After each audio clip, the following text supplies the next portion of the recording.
Hi friends, good morning. हम आज अपने एक नए टॉपिक की शुरुआत करना चाहते हैं जो एनसीईआरटी का क्लास 8 का चैप्टर 1 है, क्रॉप प्रोडक्शन एंड मैनेजमेंट।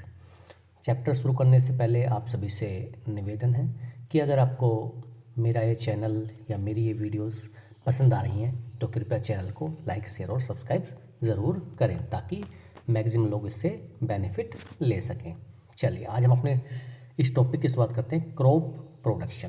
पहली चीज़, क्रॉप क्रॉप माने होता क्या है। हमने सबने पढ़ा है कि क्रॉप माने होता है फसल, यानी फसल तक तो सब ठीक है, बट क्रॉप एक्चुअल में होता क्या है। मैंने यहाँ पे एक पेड़ लगा दिया, एक पेड़ यहाँ पे लगा दिया, एक यहाँ पे लगा दिया ये क्या क्रॉप हुई। तो क्रॉप का एक मतलब होता है कि एक काफ़ी बड़े एरिया में और बहुत सारी फसलें लगाना, ये क्या होता है, क्रॉप कहलाती है। अब इसमें जो लिखा है till 10,000 BCE, before Christ era, people were nomadic. तो ये पहला वर्ड यहाँ पे जो आया हुआ है नोमैडिक। नोमैडिक इसका मतलब है घूमते रहते थे, आज यहाँ खेती कर ली, आज यहाँ कुछ कर लिया, कल दूसरी जगह चले जाते थे, यानी नोमैडिक थे, घूमते रहते थे वो।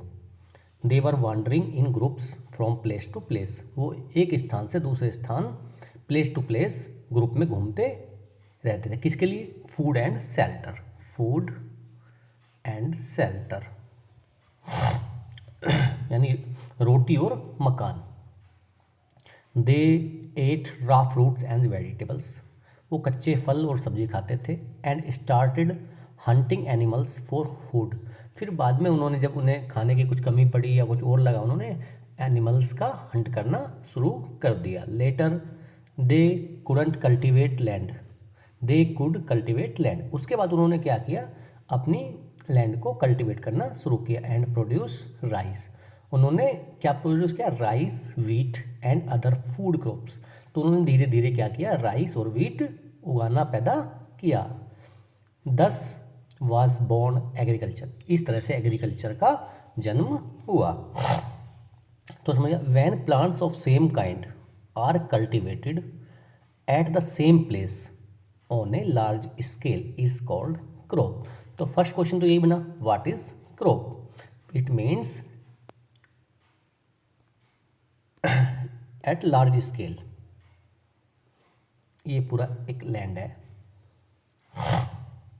यहाँ पे मैंने गेहूँ लगाया, यहाँ पे गेहूँ गेहूँ गेहूँ गेहूँ गेहूँ गेहूँ गेहूँ गेहूँ गेहूँ गेहूँ, मतलब पूरा एरिया जो है मैंने गेहूँ से कर दिया। Same kind of plants are cultivated at one place, यानी अगर हम सही से देखें तो on a large scale same kinds of plants are cultivated are called crop. For example, crop of wheat means that all the plants grown in the field are that of wheat. इसका मतलब क्या हुआ कि जितने भी plants होंगे वो सब किसके होंगे, व्हीट के होंगे। एक खेत में अगर हमने राइस लगाया है एक खेत में तो राइस का ही पूरा खेत होगा। तो you already know that crops are of different types like cereals, vegetables, fruits, यानी कुछ मोटा अनाज, अनाज के रूप में कुछ फल, कुछ सब्जी। तो these can be classified on the basis off season. तो ये सब क्या किस लिए डिसाइड करते हैं, सीजन के ऊपर डिपेंड होती है। हर फसल के लिए कुछ टेम्परेचर चाहिए, कुछ पानी की रिक्वायरमेंट होती है कि भाई इस फसल को इतना पानी चाहिए, इस फसल को इतना पानी चाहिए, तो उसके आधार पर हमने फसल को डिवाइड किया है। The climatic conditions like temperature, humidity and rainfall from region to region। अब देखिए, हम ये बचपन से पढ़ते आए हैं कि रबी की फसल एंड खरीफ की फसल। तो what is kharif? The crop which are shown, SHOW, show, show माने होता है बोना, यानी जब हम फसल लगाते हैं तो किस महीने में लगाते हैं, कौन से सीजन में लगाते हैं। तो the crops which are shown in the rainy season, specially ध्यान रखना, खरीफ के आर, खरीफ में जो क्या रेनी सीजन में होंगी, खरीफ की जितनी फसलें होंगी ये सब रेनी सीजन में होंगी, are called kharif crops. The rainy season in India is January, कब आता है रेनी सीजन इंडिया में नॉर्मली आता कब है, तो वो माना जाता है कि जून से लेके सितंबर तक। तो ये फसलें कब बोई जाती हैं, जून से लेके सितंबर तक। जैसे पैडी, पैडी को राइस चावल जो बोलते हैं धान वो है, मेज मक्का, soybean, groundnut and cotton, groundnut मूंगफली, कॉटन कपास। अब रबी फसल में क्या क्या हुआ फिर, जो गर्मियों में विंटर सीजन के बाद the crop grown in the winter season, यानी जब हल्का गर्मियों के जस्ट बाद जो हल्का सा विंटर शुरू होता है, यानी अक्टूबर के स्टार्टिंग मान लीजिए से लेके मार्च तक, these are called rabi crops. Example सबसे इंपॉर्टेंट इसमें गेहूँ, चना, सरसों, मटर। Besides these pulses and vegetables are grown during summer at many places. तो कभी कभी क्या करते हैं, जो बीच में टाइम पीरियड बच जाता है 2 to 3 मंथ्स, उस पीरियड में फ्रूट्स एंड वेजिटेबल्स लगा देते हैं। तो नॉर्मली यही 2 फसल की क्रॉप्स हैं, बट कभी कभी उसको भी लगाते हैं तो उसको जायद की फसल बोलते हैं। अब हमारा इसमें मेन टॉपिक जो था, ये इस चैप्टर का मेन टॉपिक है। तो what are the agriculture practices, agriculture की प्रैक्टिसेस क्या क्या है, मतलब आपने कोई चीज़ ली, आपका ये खेत है, दिस इज योर फील्ड, जिसमें आपको कुछ पैदा करना है। क्रॉप प्रोडक्शन, प्रोडक्शन मतलब पैदा करना, और मैनेजमेंट, और उसके बाद क्या करना है इसका। तो क्रॉप प्रोडक्शन के बारे में देखते हैं, प्रोडक्शन कैसे किया जाता है। तो ये हमारा खेत है, अब हमें इसमें क्या क्या चीज़ें करनी है, इस खेत में क्या क्या चीज़ें करनी है, क्या क्या प्रोडक्शन करना है, तो वो हमें सोचना है। तो उसके लिए हमें कुछ प्रैक्टिस करनी पड़ेगी, कुछ काम करने पड़ेंगे। वो काम क्या है, सबसे पहला जो इसमें टोटल 7 दिए गए हैं प्रोसेस इस बुक में। तो पहला प्रोसेस जो है प्रिपेयरिंग ऑफ सोइल, यानी खेत की जो मिट्टी है उसको तैयार करना है। सेकंड सोइंग, सोइंग मीन क्या करता है, बोना, यानी कौन सा बीज बोना है, क्या करना है, कौन सी फसल लगानी है, उसका जो बीज है उस बोने को सोइंग बोलते हैं। एडिंग मैन्योर एंड फर्टिलाइजर्स, उस अब जो खेत में मिट्टी हो गई उसको थोड़ा सॉफ्ट किया, जो भी तैयार कर दिया, उसके बाद उसमें क्या किया, हमने बीज बोया। फिर एडिंग मैन्योर एंड फर्टिलाइजर्स, फिर हमने जो मैन्योर यानी जो गोबर कंपोस्ट खाद होती है जो नॉर्मल बनती है गोबर से, पत्तों से, इन सब चीज़ों से मिला के। एंड फर्टिलाइजर्स, ये केमिकल होते हैं जो फैक्ट्रीज़ में बनते हैं, और इसमें क्या है, न्यूट्रिएंट्स की काफ़ी अधिकता होती है। उसके बाद हमने खाद डाल दिया, फर्टिलाइजर डाल दिया। अब क्या करेंगे हम, इरिगेशन। तो व्हाट इज इरिगेशन, पेड़ों को या फसल को पानी देना, सिंचाई जो बोलते हैं हिंदी में, फसलों को पानी देना इरिगेशन कहलाता है। अब उसके बहुत सारे मेथड्स हैं, वो हम आगे पढ़ेंगे। नंबर 5th पॉइंट है प्रोटेक्टिंग फ्रॉम वीड्स। अब देखा होगा खेत में जब हम फसल लगाते हैं तो उन फसलों के साथ साथ कुछ एक्स्ट्रा घास या कुछ एक्स्ट्रा चीज़ें भी उगाती हैं, तो उनसे कैसे बचाया जाए। हार्वेस्टिंग, अब फसल हमारी तैयार हो गई, अब हमें उसको काटना भी तो है, हार्वेस्ट करना है, तो हार्वेस्टिंग उसको बोलते हैं। अब फसल काट ली हमने, अब हमारे पास स्टोरेज के लिए कुछ होना चाहिए। भाई हमने खेत में गेहूँ लगाए, गेहूँ हमने काटे, गेहूँ हमने निकलवा लिए। जब गेहूँ निकाल के हमारे पास आ गए तो उनको स्टोरेज कहाँ किया जाएगा, कभी हम बोरे में भर के लेके आते हैं, कभी हम कैन में भर के लेके आते हैं। उनको रखना जो है उनको क्या बोलते हैं, स्टोरेज बोलते हैं। तो ये सीक्वेंस में याद रहेगा। देखो सबसे पहले खेत है तो खेत में मिट्टी तैयार करनी पड़ेगी, सोइल, उसके बाद बीज बोना पड़ेगा उसमें, फिर सोइंग, उसके बाद खाद मिलानी पड़ेगी उसमें, यानी उसको कुछ खाना होना चाहिए ना, तो खाद, मैन्योर एंड फर्टिलाइजर्स। उसके बाद भाई आपने खाना खा लिया तो उसके थोड़े बाद क्या करोगे, पानी पियोगे, तो फिर उसको इरिगेशन यानी सिंचाई करोगे। उसके बाद ऐसा भी हो सकता है कि आपको कुछ प्रॉब्लम हो जाए, गैस वैस हो जाए, तो उसके लिए प्रोटेक्टिंग फ्रॉम वीड्स, यानी उन सब चीज़ों से कैसे बचाया जाए। फिर हार्वेस्टिंग यानी कटाई, और लास्ट में स्टोरेज। ये चीज़ हमें ध्यान रखनी है। तो the preparation of soil is the first step before growing a crop.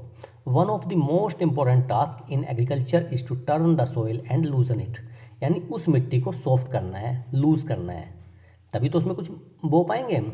This allows the roots to penetrate deep into the soil. अब उससे क्या होगा, देखिए ये मिट्टी है हमारी। अब हमने कोई यहाँ पे हमने पेड़ लगाया, तो अगर ये टाइट होगी तो जड़ यहाँ से आगे जा ही नहीं पाएगी और ये पेड़ हो नहीं पाएगा आसानी से, और हवा हल्की सी हवा में गिर भी जाएगा। बट अगर नीचे तक यहाँ तक सॉइल हमारी सॉफ्ट होगी तो अच्छी ग्रिप बना लेगी जड़ नीचे जाके। यही था इसका मतलब।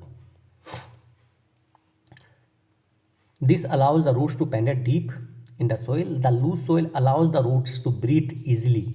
और वो जब सॉफ्ट रहेगी तो सांस लेने में भी जड़ को आसानी होगी। Why does the loosening of soil allow the roots to breathe easily. अब ऐसा क्यों, जब अगर सॉफ्ट मिट्टी है तो वही सांस लेने में आसानी क्यों देगी। The लूजन soil helps in the growth of earthworms and microbes.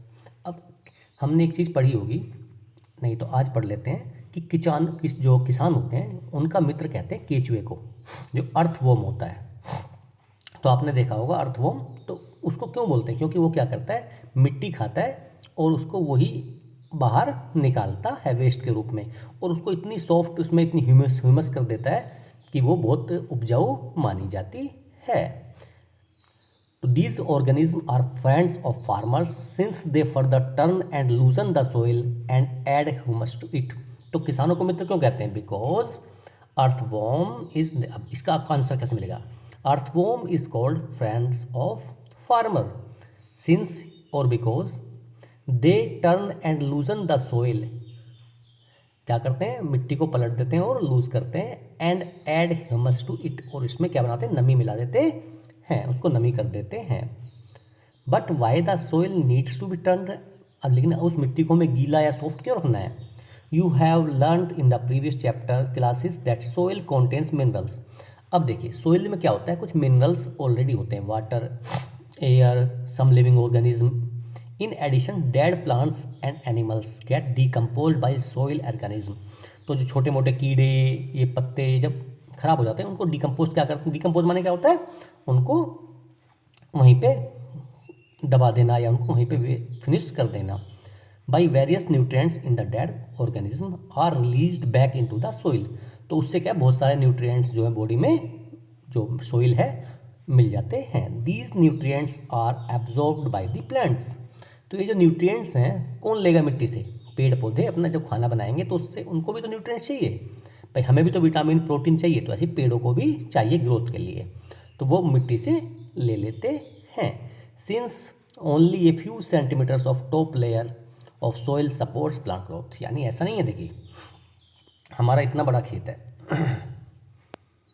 ये इतनी गहराई है, डेप्थ बता रहा हूँ मैं, मिट्टी और भी नीचे है, ज़मीन पूरी बहुत नीचे तक है, ओनली ये टॉप लेयर्स है कुछ सेंटीमीटर्स की, इसी में ही मिनरल्स होते हैं और इसी में ही जड़ होती है, यहीं से ही यानी हम सारा काम करते हैं, यही सपोर्ट करती है। Turning and loosening of soil brings top layer of soil supports plant growth. Turning and loosening of soil brings the nutrient rich soil to the top so. तो क्या करते हैं, जब हम खेतों में कुछ हल चलाते हैं, कुछ भी करते हैं, तो नीचे की मिट्टी थोड़ी सी नीचे होती है सेंटीमीटर्स में, वो ऊपर आ जाती है और ऊपर वाली नीचे चली जाती है। तो जो न्यूट्रिएंट्स होते हैं, जो उसमें मिनरल्स विटामिन्स होते हैं, वो सब नीचे से ऊपर आ जाते हैं, और बाद में जब हम दोबारा करते हैं तो इतने नीचे तैयार हो जाते हैं, फिर नीचे से वापस आ जाते हैं।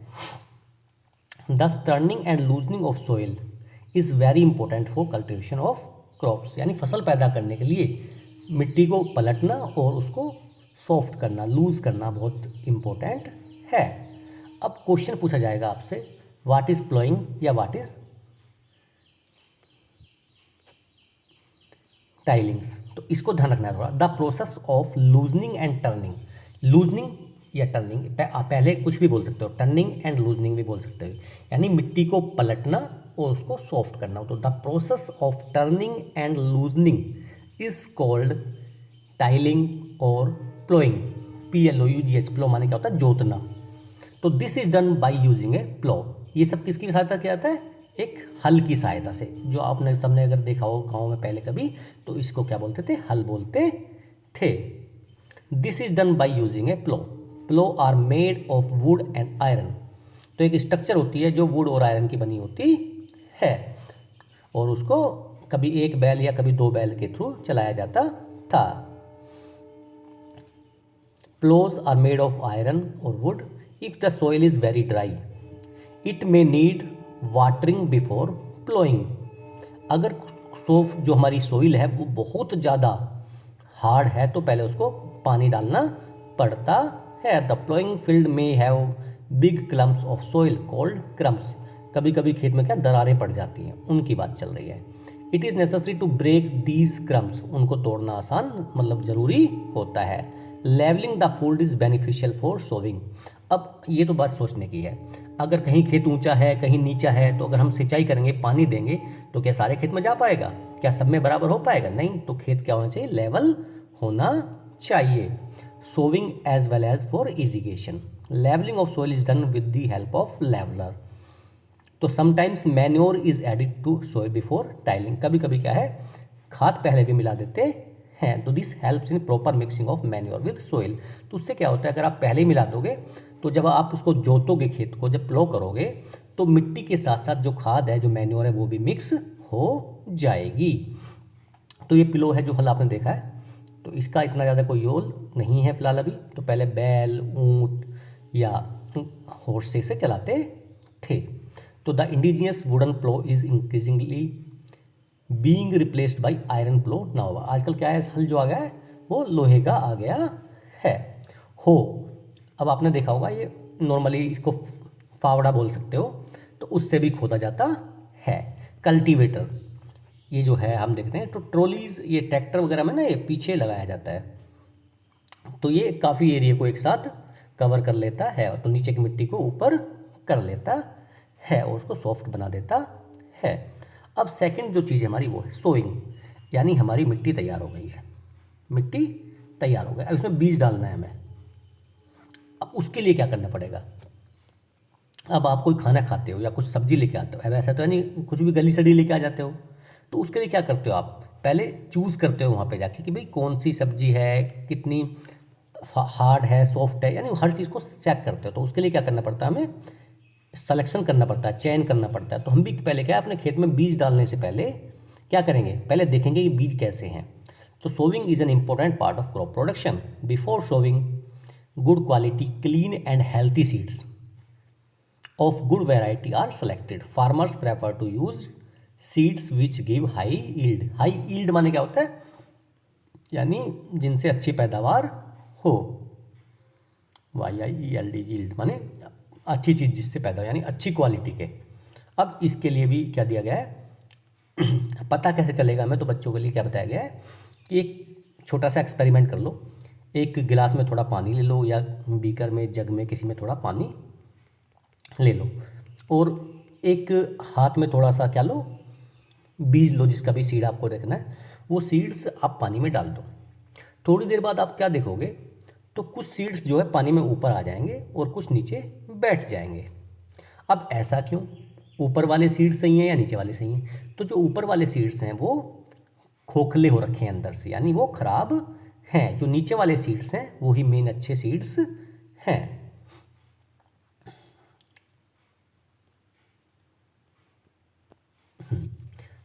तो ट्रेडिशनल टूल्स क्या क्या है इसके लिए? तो this is a method a good method for spreading good quality seeds. यानी खराब सीड्स से अच्छी क्वालिटी के सीड्स निकालने का एक तरीका है. आप ऐसे निकाल सकते हो. तो ट्रेडिशनल टूल क्या क्या हैं सोविंग करने के लिए? अब खेत बोने के लिए क्या करते हैं देखो हम पहले. तो बहुत सारी चीज़ें ऐसी थी जो हम पहले यूज़ करते थे. तो the tool use traditionally for sowing seeds is like a funnel. पहले हल बोल सकते हो. हल होता था उसे करते थे फिर उसके बाद में हम बो देते थे. These seeds are filled with funnel. उस फनल में वो बीज भर देते थे ऐसे और जोतते रहते थे और वो पूरे खेत में घुमाते रहते थे ऐसे ही. The seeds are filled into the funnel, passed down through 2 or 3 pipes having sharp ends. तो उन शार्प हैंड्स के थ्रू वो घूमते रहते थे. These ends pierce into the soil and place seeds there. और वो उस पाइप के थ्रू वहाँ पे पूरी मिट्टी में सीड्स को फैला देते थे बिछा देते थे. इससे वहाँ पे फसल पैदा होती थी. तो ए सीड ड्रिल. तो nowadays the seed drill is use for sowing with help of tractors. आजकल ट्रैक्टर से बो देते हैं सिंपली. तो ट्रैक्टर चलाते हैं बीज डालते रहते हैं. This so and seeds uniformly eight equal distance and depth. तो ये जब चलेगा तो इक्वल डिस्टेंस पे करेगा और डेप्थ सेम डेप्थ पे मूव करेगा। तो this protects seeds from being eaten by birds. जब थोड़े नीचे में करेंगे हम इसको तो बर्ड्स आसानी से ऊपर से नहीं इसको खा पाएंगे। Sowing bye using a seed drill saves time and labour. तो वो क्या करता है, टाइम बचाता है हमारा, और दूसरा क्या करता है, लेबर भी बताता है। अब हमने कभी कभी यहाँ पे एक बहुत अच्छी बात बताई, there is a nursery near my house, school जो भी बोलो आप, I found that little plants were kept in small bags. छोटे छोटे प्लांट्स बैग में रखे हुए हैं। Why are they kept like this, उनको ऐसे क्यों रखा गया है। दूसरा, seeds of a few plants. अब तो पहले उसका क्या आंसर देती है कि seeds of a few plants such as paddy.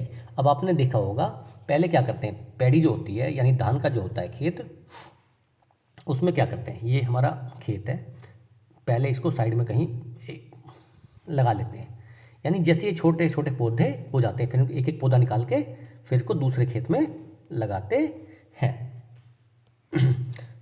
Paddy force are first grown in nursery when they grow into seedlings, यानी जब छोटे छोटे पौधों में हो जाते हैं, they are transplanted to the field manually. Some forest plants and flowering plants also grown in the nursery. कुछ और भी पौधे ऐसे होते हैं।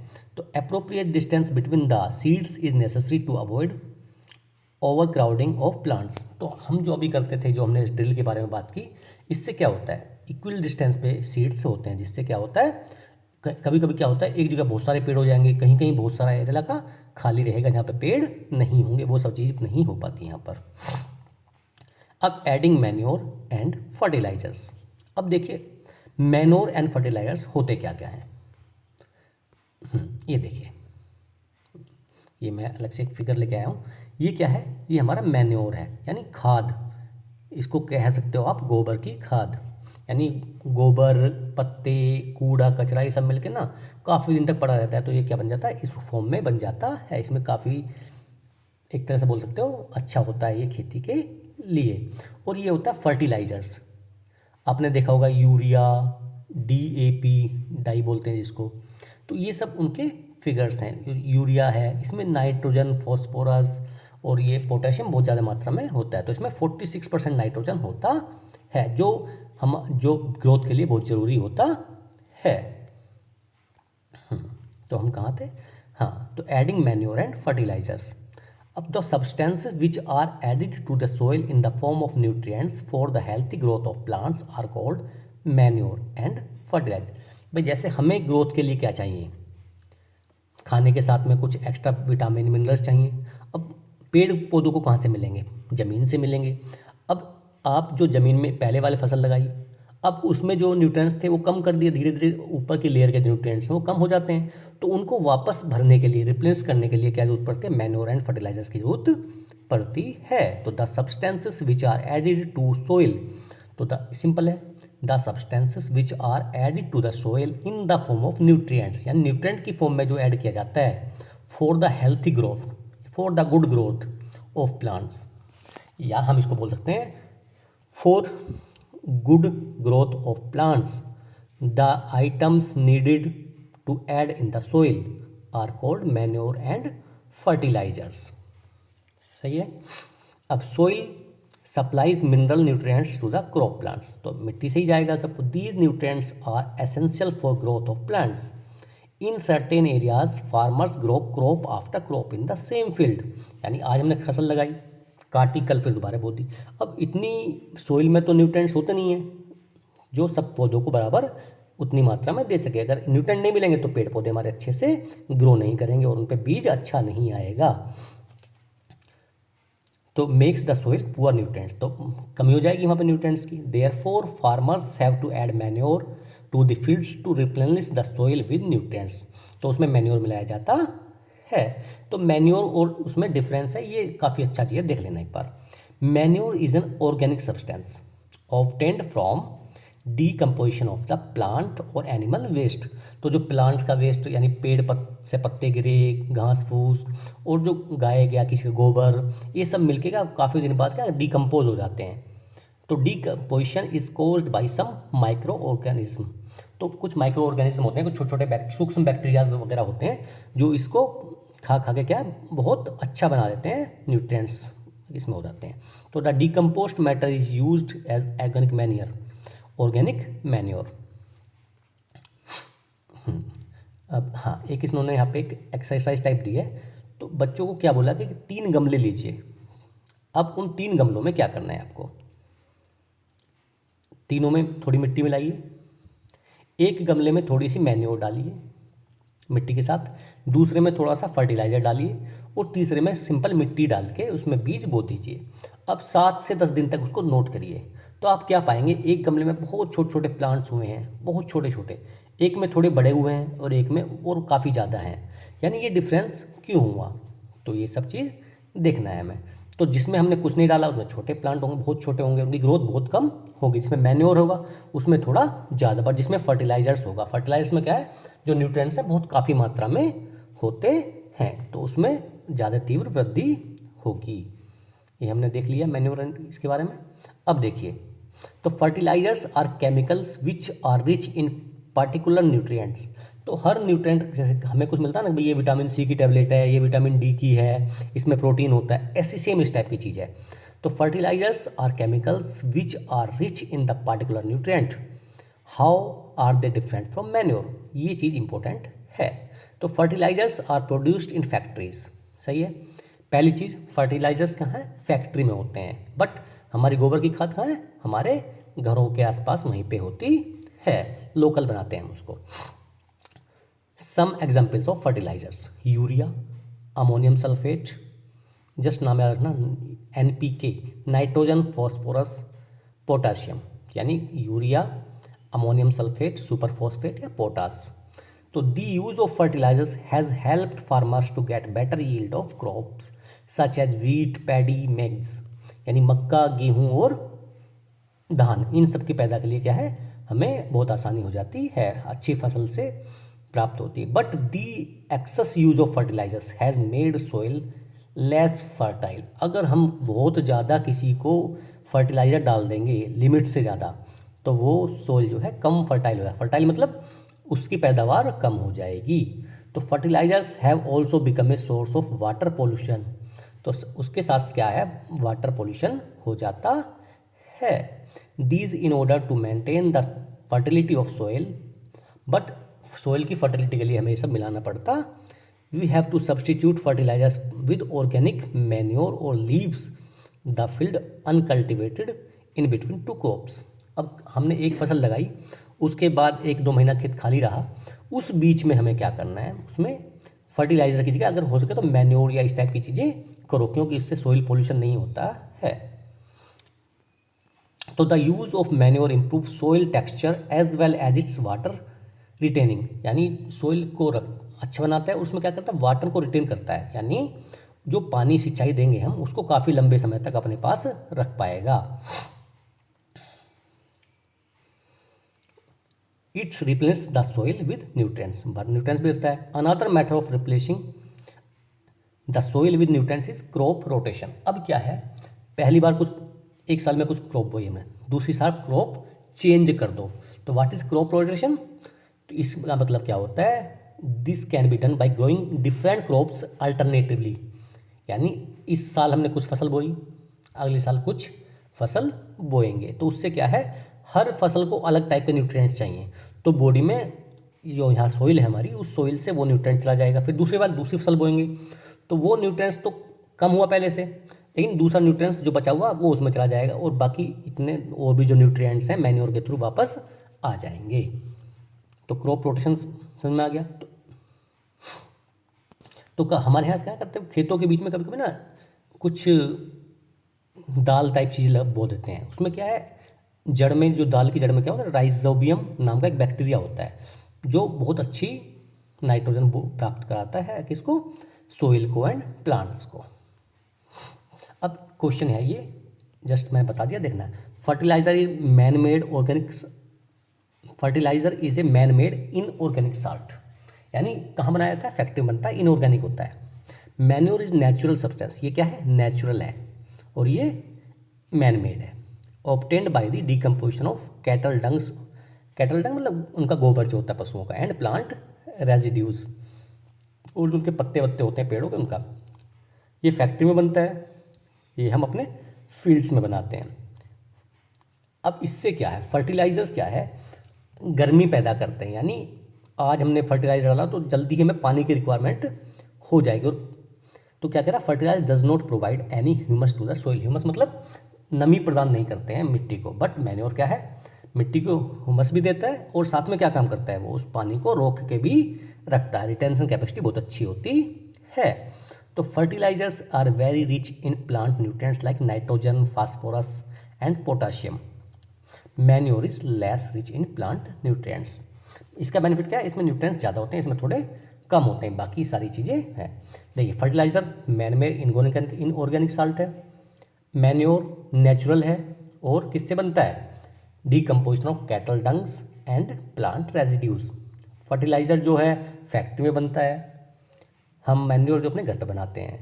मैन्योर जो है क्या करता है, ह्यूमस देता है सॉइल को, पानी होल्ड करके रखता है काफ़ी दिनों तक। Fertiliser does not provide humus.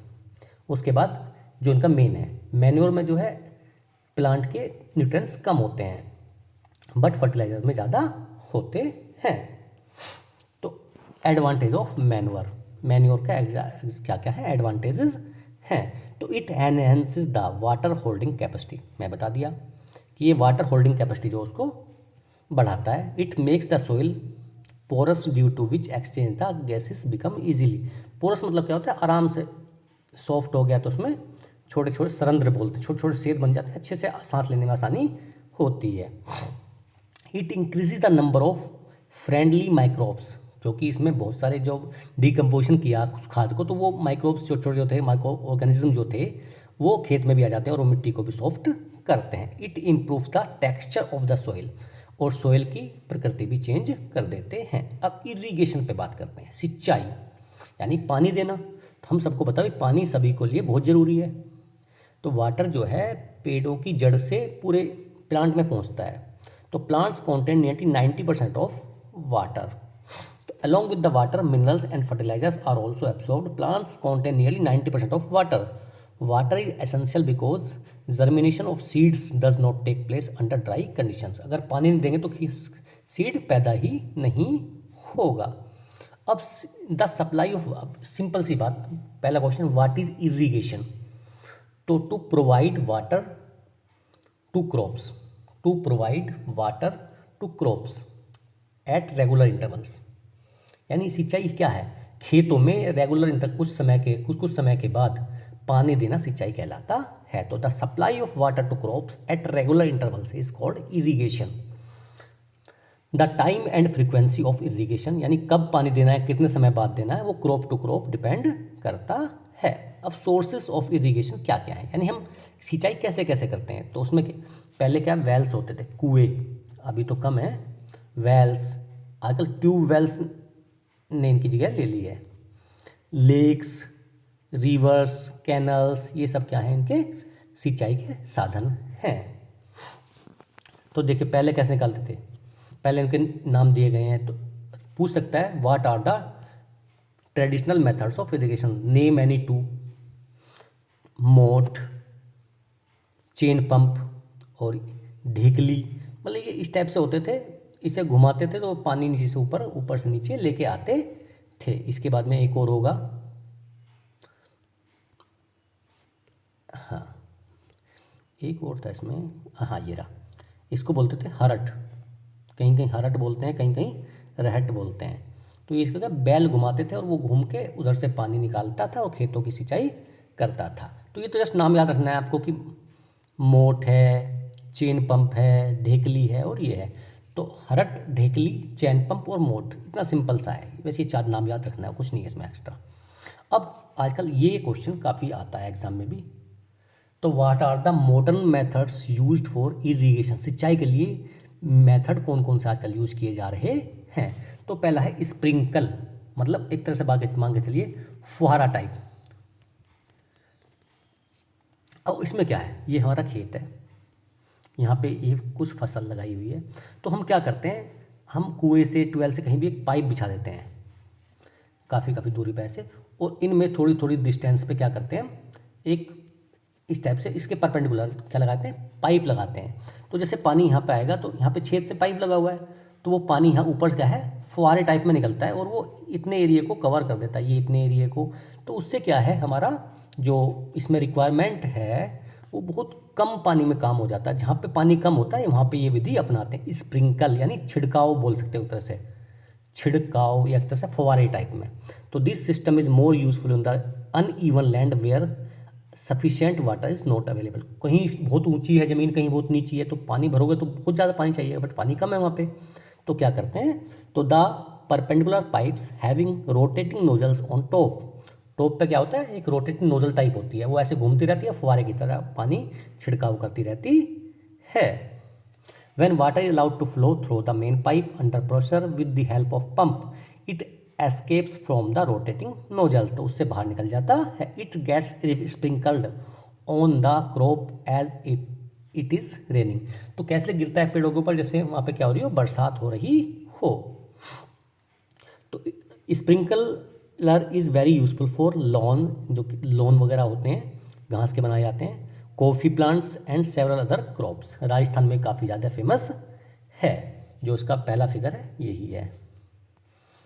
अब दूसरे फिगर की बात करते हैं हम, इस वाले की। ये क्या है, ये है drip method.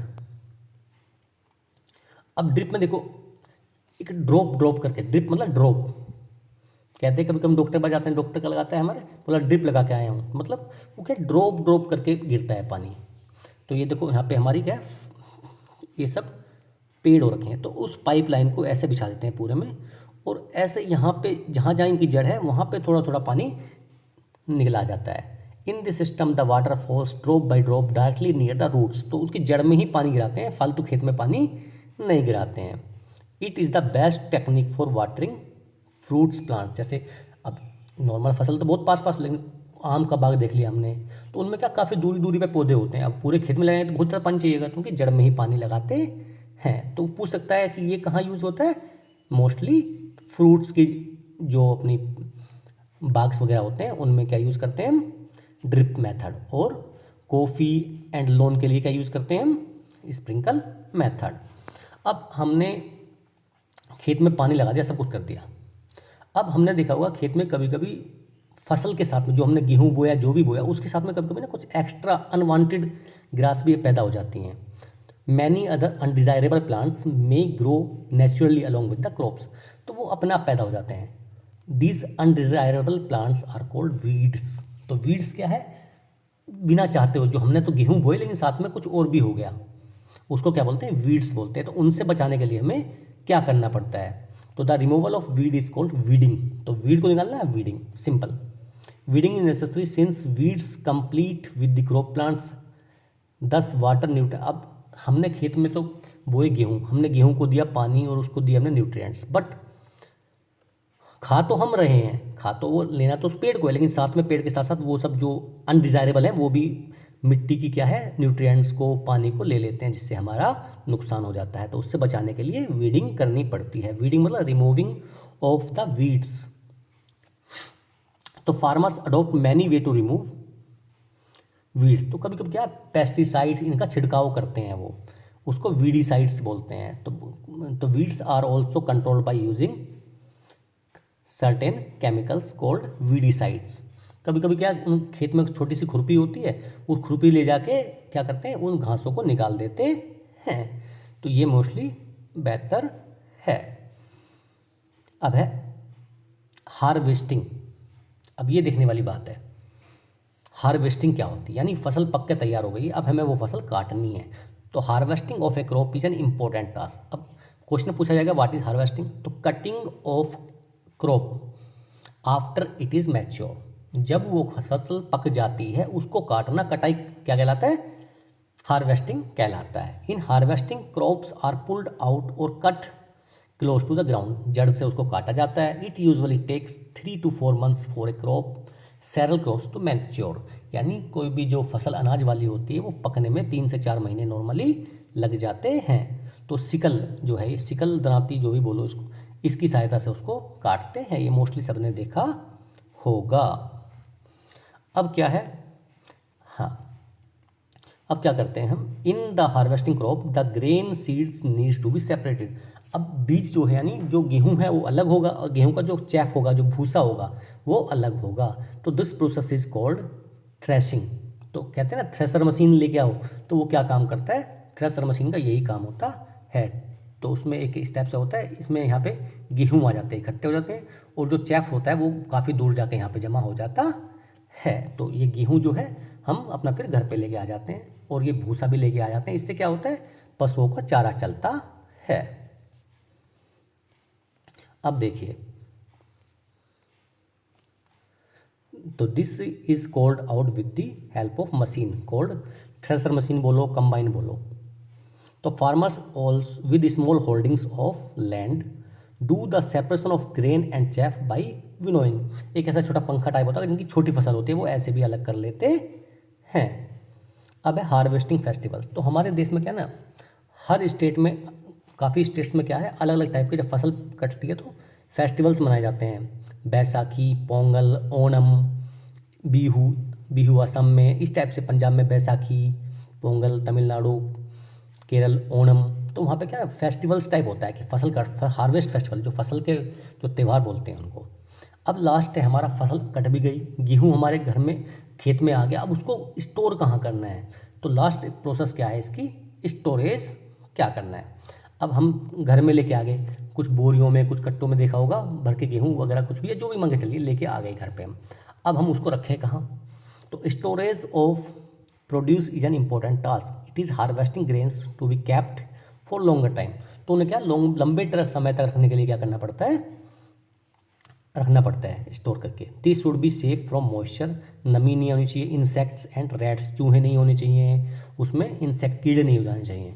Harvest grain have more moisture, जो फसल नई नई आई है उसमें ज़्यादा मॉइस्चर होती है। If freshly harvested grains are stored without drying, अगर उनको बिना सुखाए रख लिया गया तो making them unfit for use, तो वो यूज़ नहीं हो पाते हैं, वो ख़राब हो जाएंगे, जर्म्स लग जाएंगे। Hence before storing them the grains are properly dried in the sun to reduce the moisture.